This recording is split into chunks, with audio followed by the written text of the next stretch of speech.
Yes, I know it's just testing, bro. But hey, it's all we got right now for a couple more weeks. So I thought I would test your patience even further by doing this. And if you are satisfied with what I do, consider subscribing to the channel for more of these videos. Of course, there are plenty of caveats with this test. However, the consensus vibe from Barcelona's Shakedown was that the fear of repeating the issues of 2014, the Big Bang saga, well, it never happened. Those concerns were pretty much unfounded. So we're not expecting a laughing stock here, no matter how much Formula One is trying to, massage what happened during the Shakedown, but what we've got right now in terms of the overall pecking order is still very much a really huge bank of fog. Because for starters, programs were all over the place. Teams were trying to figure out different things at different times, and let's not forget something that did slip through the net initially, but has now come back up to the surface, that the FIA did tell teams that, hey, about that sustainable fuel, you don't have to worry about it for this particular test. Yes, that does mean that exemption, the power unit and fuel picture is even less comparable than usual, which includes Barcelona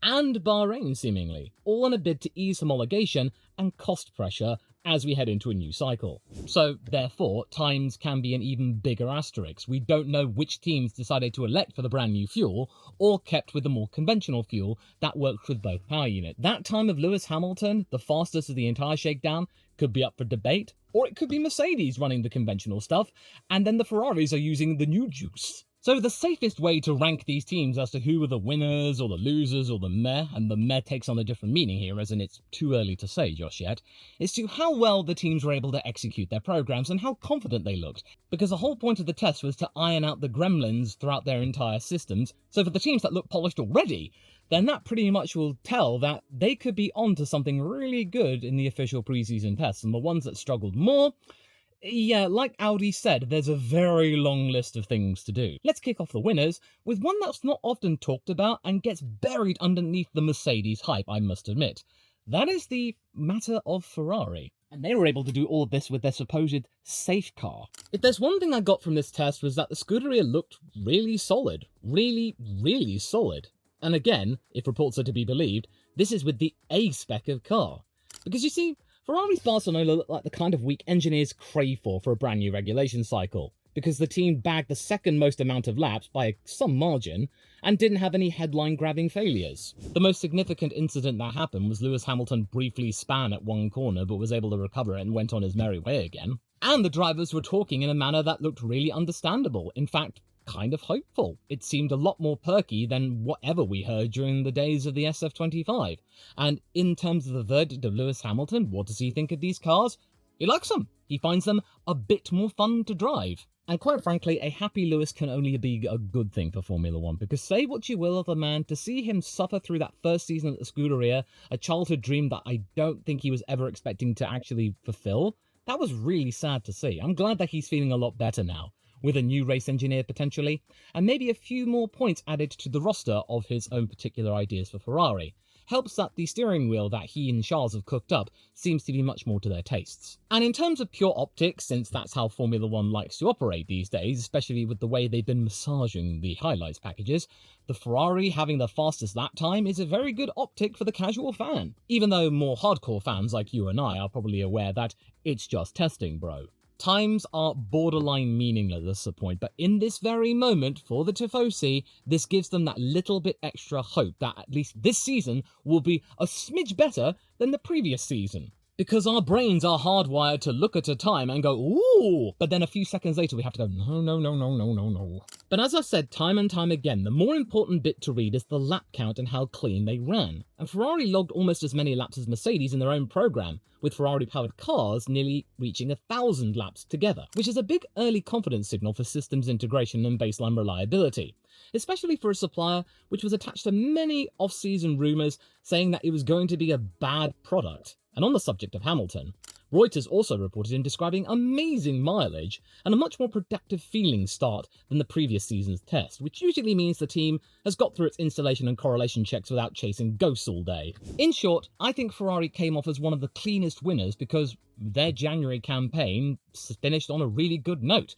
Those 5 days, there were no issues at all that curtailed running. They were also able to get a good amount of wet weather data. Only Red Bull was able to do that, and even then, it was halted by the crash of Isaac Hadjar. That'll be a very important contribution to the computational database that Ferrari has regarding these cars, how it operates in the wet. That'll give them that little bit of an extra advantage in the first few races. I'm not saying this is going to be a title-winning car as of yet, that's far too early, but surely it's going to provide a few more smiles for Lewis and Charles, that maybe Lewis can get his first proper Grand Prix podium with this team this year, at least one. But yeah, I can't not talk about it. The way that Mercedes have carried themselves the last couple of weeks is nothing short of terrifying, and the media is absolutely obsessed over them. Because it might be a return to glory of the Hamilton-Bottas days. There were no real complications. George looked really calm. Kimi was just getting himself into the groove, and everything has just been presented in a way which exudes confidence. And to many, intimidation. But then there are many that remember that Mercedes like to sandbag, and if this is them sandbagging, whoa. And if it's not them sandbagging, then this is weird, man. Because since they launched the car at that Silverstone Shakedown, there's been no test livery or safe version of their car, none of that. They flaunted their wares very openly, making Toto Wolff look very imposing. And, of course, amassing 500 laps of homework on the first time of asking, and now saying they can spend the next 6 days in Bahrain finding the limits of the car and its performance instead of just doing more bug fixing. Ferrari, in comparison, kept things relatively downplayed. And according to various publications, Mercedes were able to go through their basic troubleshooting program and were able to actually do some very cautious race runs. Yes, Ferrari bagged 989 laps, but with Mercedes, they bagged a couple of race distances more, about 1,132 laps across Alpine themselves and McLaren. And those extra runs with those two customer teams, it would have been a third customer team had Williams shown up, all of that data will go back towards Mercedes high-power performance and go to improve the overall product for the customers and the works team. Although I must point out, I think it's been a recent rule change that Mercedes can't play fast and loose with favoritism regarding giving certain bits to various teams. I imagine they did so in the past, but I don't think they do that anymore because, well, they can't. But having said that, them being reliable and pumping out those laps doesn't necessarily mean that they're the fastest just yet, because as they said, they are now speed hunting. They are finding those extra couple of seconds where the limit is, because we could have seen a Mercedes that's already at the limit. We might have just seen them peaking too soon. We don't know yet. And we also don't know which fuel they were on. Were they on the regular stuff, or was Ferrari on the brand new stuff? We don't know, or vice versa. But nevertheless, they had a really smooth week, and that could be a competitive advantage in of itself, so that is something we really have to give them credit for. They very much look composed, and I know we were all saying this in 2022, when we were all going testing and before porpoising became a major concern, but it stands to reason. This just looks scary. George looks confident. Many places are shortening the odds on George Russell being the champion of 2026. What does that tell you? And now I'm going to lump in both Red Bull Ford cars, because I think it deserves a combined segment, because they were sort of working together in a way that is unique to the Red Bull group.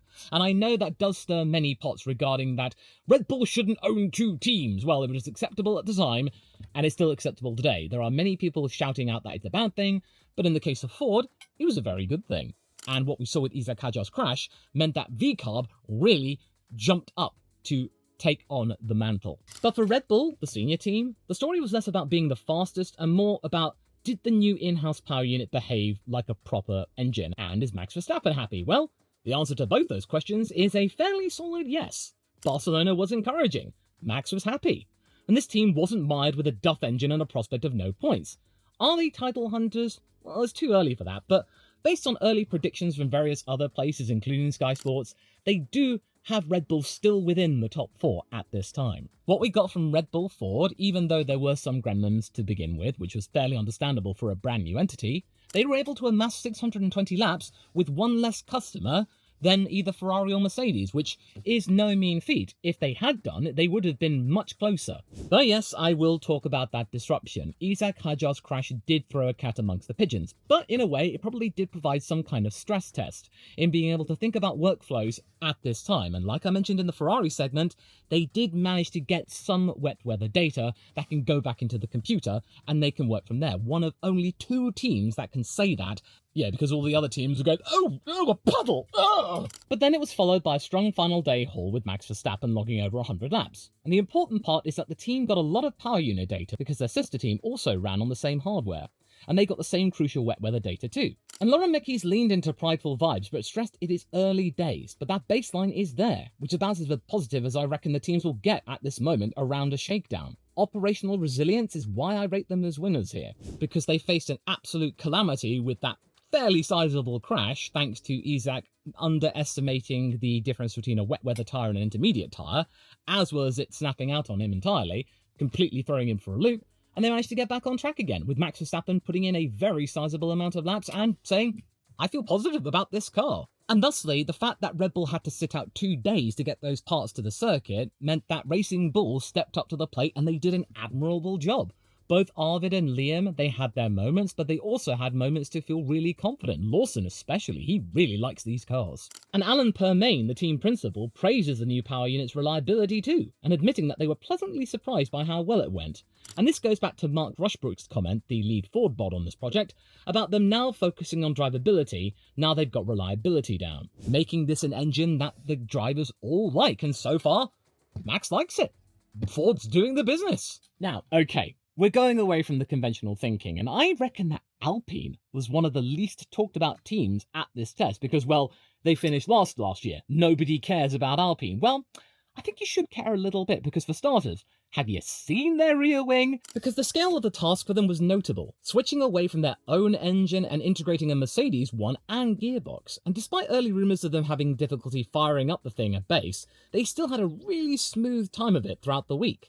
As well as that rear wing solution that other teams weren't really trying to do themselves, in that instead of a gap in the wing, the entire wing looks like it collapses in straight mode. It looks quite a bit more dramatic, don't you think? And as many people have pointed out, I'm not a technical person. I'd like to think I've learnt through osmosis over the time I've watched Formula 1 and the years I've spent covering it on this YouTube channel, but if you're an aerodynamicist watching, do type down in the comments about what you think of that Alpine trick regarding the rear wing in straight mode. But then there's also the might of the laps that the likes of Pierre Gasly was able to achieve on the final day. 164 laps. That's pretty admirable. I remember praising Esteban Ocon for doing 154. Well, Gasly did slightly more, so the rivalry is still going. And Alpine's own communications are lending into them really thinking about energy recovery mode. They're going down this train of thought that many other teams are thinking about, in that it's all about the battery and how it works with the combustion unit, unlike with Aston Martin, who, I reckon, are going all in on aero. And this should be a clear sense of progress for both Pierre and Franco, and that puts them in the winner's pile for me, even while the pace still remains a bit of an unknown. But I would like to think that a few more Colapintos may be headed my way next year. Then, of course, I got to talk about Haas. They had a week that was messy in the middle, I'll give it that, but they had a really strong finish, which is often the best realistic outcome for what many consider the smallest team in F1 right now, and in a new regulation cycle. So yeah, I have to give credit where credit is due here for Haas to be able to bounce back from that reliability issue that they had with Behrman on Wednesday, and then on the final day they come back, and they pump in nearly 200 laps. That kind of turnaround is remarkable for the tiniest team, and it goes to show the influence of Toyota is really starting to seep in where it matters, in terms of them being their technical partners, having the know-how, the collaboration, the resources to be able to make all of this come to life.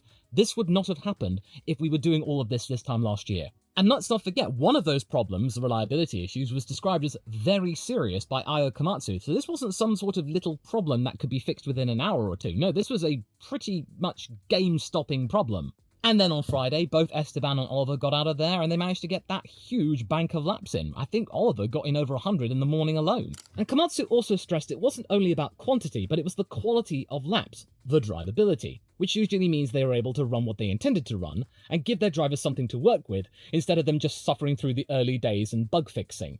Now, I almost put Haas in the meh section, and this would have been the case if they were a bigger team, but they were able to solve it quickly, and they left with good data.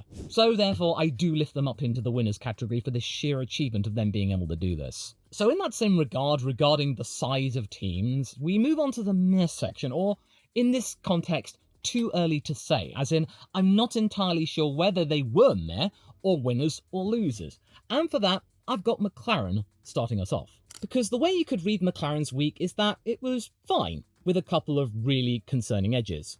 I don't see them as solid in command as Ferrari or Mercedes, but that could change once speed chasing becomes their mission and they've gotten all of the bugs out of the system. Because for starters, what made me a little worried is that they deliberately delayed the car's debut, meaning they had to run consecutive days instead of other teams who could take a day or two off to pass through the intel or recover from a big problem, which does compress learning and increases the chance of small issues becoming schedule killers, which is exactly what happened on day 4. Oscar Piastri was able to do 48 laps on the start of Thursday, but then a fuel systems issue came about which curtailed running for the rest of the day, meaning they had to stop all of that and then come back on Friday to make up the difference. And as a result, that lost time meant that McLaren had the 8th highest amount of laps accrued during the test. I wouldn't call this alarming, I would say this is more decent, certainly not spectacular, but having said that though, and this is why I'm going to get the foam of doubt out regarding the read of McLaren and why I'm saying it's too early to say. Because far too often, in free practice and in usual testing, McLaren likes to start off slow and then work up to it. So this could easily be the case here. Get things down pat and then you go from there. So I'm not writing McLaren off entirely, but right now, they don't seem to be the favourites. They don't seem to be right up there with Mercedes and Ferrari. But the most interesting detail I found is that the team openly admitted they still have a lot to learn about the new Mercedes power unit demands, especially the setup and driving requirements around the electrical side. A stark reminder that these cars may reward teams who, as I've said, nail the energy management sort of thing. And McLaren, they might not have gotten there yet. They do look okay, but they're not showing their hand yet, whilst also suffering more issues than their front-running colleagues.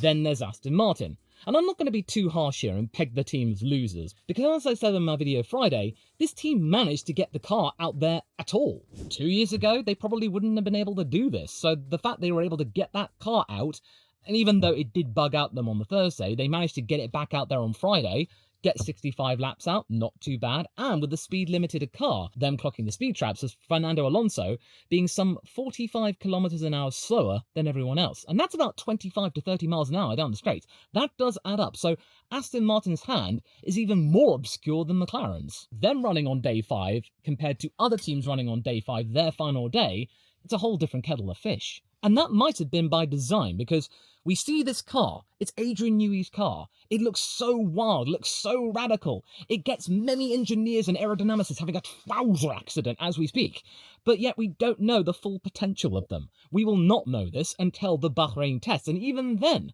they might still have limitations put on at least the first test, until it's too late to get something out in time for Australia. Adrian knows what he's doing. He's the team principal. He has the say to say what the team does on a particular day and what they don't do. He can do that now. He has for the first time in his entire career this level of power, and that's what's getting people terrified. But even though they were probably preserving components, none of this proves the car is slow, and the design did draw attention, but different is not automatically good. And with so few laps, they simply leave Barcelona behind on the basic correlation and systems validation. They've got something, but hey, I guess they've left their rivals guessing, which in a way in terms of strategy and unsettling their rivals, that might be a good thing to do. The parts on the car do look novel, but they were throttled intentionally. They're not losers, they're cloudy. And therefore, I'm being a little bit more easygoing with Cadillac. I'm going to cut them some slack here, because they're coming in completely new. This team is starting off from a brand new base. They're not inheriting an existing team. It's not a case of dead man's boots here, which might have been the case in a different reality if Andretti bought Alfa Romeo back in the day. But no, Cadillac are coming in raw, and Valtteri Bottas and Sergio Perez are all too aware of what they've got to actually do. And for them to be able to get triple figures in terms of running, that's not terrible. I'm not going to be mean about Cadillac here. I am going to give them the benefit of the doubt. Because they had a broadly successful week if you think about it, in that they made it to the track. They worked through typical new car problems, and they showed signs of a real operation forming. They looked like a Formula 1 team, albeit one a bit down on its luck. But you also started to see things outside of the track and the car.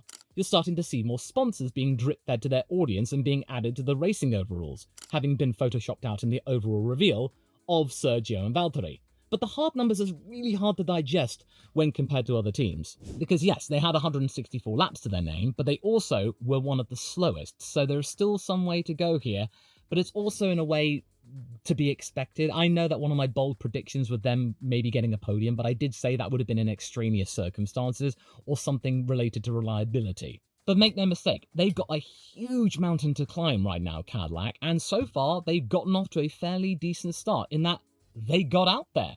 They acted like a team, albeit a team with some big reliability issues and some very big bugs to fix. But at the very least, in terms of their simulation programs, they've actually got some real data to work with, after what I saw throughout last year of them doing simulated race runs with all of the other 20 teams and them doing their own thing in the virtual world, which I thought was a really mature and professional way to go about things. I think it's looking all right. I think it's not going to be something that's going to see them at the top end of the points anytime soon, but let's just see what happens in Bahrain. Maybe they might open the taps up a little bit more. And I'm really curious to see what their colour scheme is going to be at the Super Bowl. I really am. I want to know, what colour are they going with? Is it going to be yellow, blue, red, just straight up black? I really hope it's not straight up black. That would be really kind of a bit of a damp squib, quite frankly. And then we have the losers, and Williams is the obvious smart decision, because their smart decision to skip Barcelona make them the clearest losers because they didn't do any laps. Yes, they could have forced it, as I've said many times, but doing so would have risked spares and early season readiness, which clearly they need right now. Best to get the alarming stuff out of the way than it showing up in Sakir when it's really important to get laps in. And James Vowles has told many of us up and down the grid and in the media that it's very important to get these things down pat, and that Williams is not a championship contending team yet. 2028 is when they think they're going to be at least capable of mounting a title challenge or getting several wins. There are various bits and pieces they thought were ready for prime time, but they weren't fit for purpose, James's own words, and they've had to work their way around it.